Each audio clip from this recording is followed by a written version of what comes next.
नमस्कार। द देसी अड्डा पर आपका स्वागत है। मैं हूं राकेश तिवारी। देखिए, बिहार की राजनीति में जीतन राम मांझी और उपेंद्र कुशवाहा दोनों बिना पेंदी के लोटा है। कब क्या बोलेंगे, किस दल में रहेंगे, कौन सा दल बना लेंगे, कुछ कह नहीं सकते। जब दोनों को मौका मिला तो समाज और जमात को तरजीह देने के बजाय अपने परिवार को तरजीह दी। मंत्री बनाना हो तो बेटे को मंत्री बनाएंगे, पत्नी को विधायक बनाएंगे, बहू को विधायक बनाएंगे, समधन को विधायक बनाएंगे, और बात करनी हो तो फिर समाज की करेंगे। कभी एनडीए के पाले में जाकर तो कभी महागठबंधन के पाले में जाकर खड़ा हो जाएंगे और अपना कॉलर टाइट करेंगे। बिहार की राजनीति में अपना कुछ ज्यादा जनाधार नहीं, लेकिन बड़े बड़े सहयोगियों के बल पर बिहार की राजनीति में जम जाएंगे और फिर अपने परिवार को आगे बढ़ाएंगे। पूरा सच यही है, और इस सच से जैसे जैसे पर्दा हटता है तो लोग छिटक जाते हैं। आज दोनों की स्थिति लगभग यही है कि परिवार साथ में है, समाज दूर खड़ा है। उपेंद्र कुशवाहा और जीतन राम मांझी ने जिस तरह से एनडीए में रहते हुए बातें की, जिस तरह से इनको और बड़ा पद चाहिए, वो पद भी अपने लिए ही चाहिए, समाज के लिए नहीं, और जिस तरह से बड़े बड़े ऐलान किए, वो इन दोनों को एक बार फिर से एक्सपोज कर दिया है। और बिहार की राजनीति में उपेंद्र कुशवाहा और जीतन राम मांझी दोनों बेनकाब हो गए। उसी बात की चर्चा हो रही। तो आज दोनों नेताओं के बारे में हम भी चर्चा करेंगे और बताएंगे कि बिहार की राजनीति में मौजूदा समय में दोनों नेताओं की क्या हाल है, क्या परिदृश्य है, और कैसे दोनों के दोनों अकेले पड़ते जा रहे हैं। एनडीए में भी इनकी स्थिति वैसी मजबूत नहीं रह गई जैसा एक समय में था। अब देखिए, उपेंद्र कुशवाहा के 3 विधायक बगावत पर उतर आए।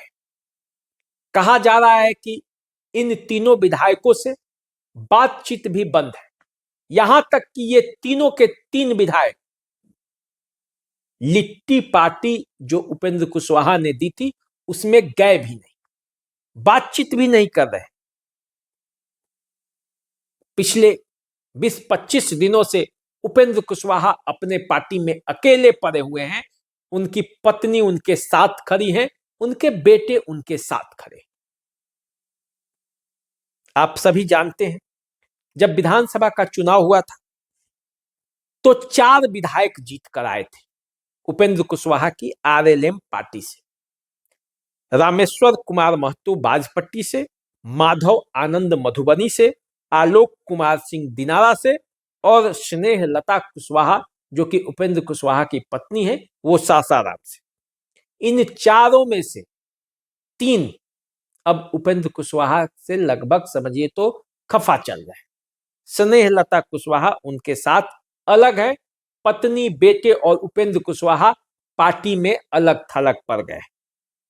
देखिए, जो आलोक कुमार सिंह है वो संतोष कुमार सिंह जो कि बीजेपी के नेता हैं और मंत्री भी रहे थे पिछले सरकार में, उनके भाई हैं।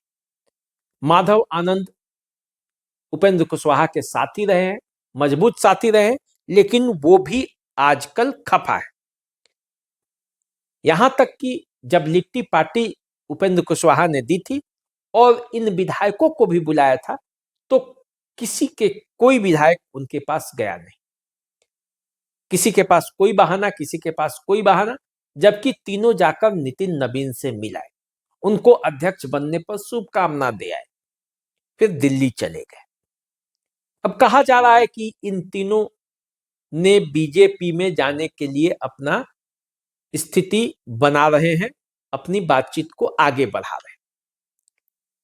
जनता दल यूनाइटेड और बीजेपी में से कहीं किसको अपने विचारधारा के हिसाब से एंट्री मिल जाए, इसी की तैयारी में है। उपेंद्र कुशवाहा का साथ अब ये लोग छोड़ देंगे। 2/3 बहुमत भी हो जाएगी इनके पास, क्योंकि 4 में से 3 तो अलग ही हैं, केवल परिवार की पार्टी बनकर रह जाएगी आरएलएम।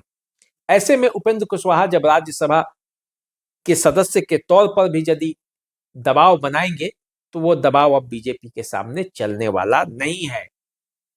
अगर ऐसी स्थिति रही तो कहीं ऐसा ना हो कि मुकेश सहनी वाला इतिहास दोहरा जाए, तो आप कह नहीं सकते। देखिए, उपेंद्र कुशवाहा स्थिर मिजाज के व्यक्ति नहीं है। 20 साल में 3 नई पार्टी बनाए, 17 साल में 3 बार जनता दल यूनाइटेड को छोड़े और 3 बार गए, 2 बार गए। और कहने का मतलब यह है कि उपेंद्र कुशवाहा का जो विचारधारा है वो कितना मजबूत है अपने सिद्धांतों को लेकर, आप इसका अंदाजा लगा सकते हैं कि जो व्यक्ति 3-3 बार पार्टी बदले, अपनी ही पार्टी खुद बनाए फिर भंग करे, खुद बनाए, 20 सालों में 3 पार्टी, 2 बार जनता दल यूनाइटेड में शामिल हो जाए, फिर छोड़ दे, फिर शामिल हो जाए, तो सिद्धांत कितने मौजूद हैं, मजबूत हैं, ये आप अंदाजा लगा सकते हैं। विचारधारा के कितने पक्के हैं। तो अब इतने घालमेल करने के बाद उपेंद्र कुशवाहा के पास अब सिर्फ राजनीतिक पूंजी के मामले में उनकी पत्नी, उनके बेटे और वो खुद बच गए। अब देखिए आगे क्या होता है। उसी तरह यदि बात जीतन राम मांझी की करें तो जीतन राम मांझी बिहार की राजनीति में एक ऐसे नेता है जो कब क्या बोलेंगे, कैसे बोलेंगे, किसके बारे में क्या बोलेंगे, कुछ कह नहीं सकते। कई बार जीतन राम मांझी खुद बोल के अपने आप को ही नुकसान पहुंचा जाते हैं। अभी उन्होंने बोलना जब शुरू किया तो किस तरह से उन्होंने पहले राज्यसभा सदस्य के लिए बोला कि हमको चाहिए एनडीए छोड़ देंगे। एनडीए छोड़ देंगे ये कहने की धमकी जो उनको बार बार देते हैं, फिर वापस बैकफुट पर चले आते हैं, फिर बदल जाते हैं। कमीशन को लेकर किस तरह से उन्होंने कहा वो भी आप समझ सकते हैं। कमीशन सब खाते हैं, उसी कमीशन पर पार्टी चलता है। ऐसे ऐसे बयान, चुनाव कैसे जीतते हैं उनके विधायक, इसके बारे में भी उनका एक बयान आया। जितने भी बयान आए सब एनडीए को बैकफुट पर ले गए। जितने भी बयान आए सब जीतन राम मांझी को बैकफुट पर ले गए। दरअसल जीतन राम मांझी का यदि राजनीतिक इतिहास भी आप देखेंगे तो उन्होंने उसे सबसे बड़ा धोखा दिया जो उनको जीवन भर में सबसे बड़ा मौका दिया। नीतीश कुमार जीतन राम मांझी को बिहार का मुख्यमंत्री बनाए थे और सोचे थे कि जीतन राम मांझी उनके बताए हुए रास्ते पर चलेंगे, पर जीतन राम मांझी ने नीतीश कुमार को ही सबसे बड़ा धोखा दिया और स्थिति यह हुई कि नीतीश कुमार को फिर से जीतन राम मांझी से लड़कर सत्ता वापस छीननी पड़ी। तो जीतन राम मांझी राजनीति में कितने विश्वासी हैं इसका अंदाजा आप लगा सकते हैं। महागठबंधन, एनडीए और न जाने कहां कहां वो भी पाला बदल चुके हैं। बदलने में कोई देर भी नहीं लगाते हैं, कहते और पलटने में भी उनका कोई देरी नहीं है। बिहार की राजनीति में ये पलटा पलटी के खेल में जीतन राम मांझी भी मास्टर है। तो चलिए, बिहार की राजनीति में तो आप देखते ही हैं, सब अपने अपने भूमिका में अपने अपने तरह से रहते हैं और बिहार की जनता उसी भूमिका में वोट देने का काम करती है। फिलहाल उपेंद्र कुशवाहा और जीतन राम मांझी एनडीए में हैं, आगे भी बने रहेंगे ऐसी उम्मीद की जा सकती है, लेकिन बयानों को लेकर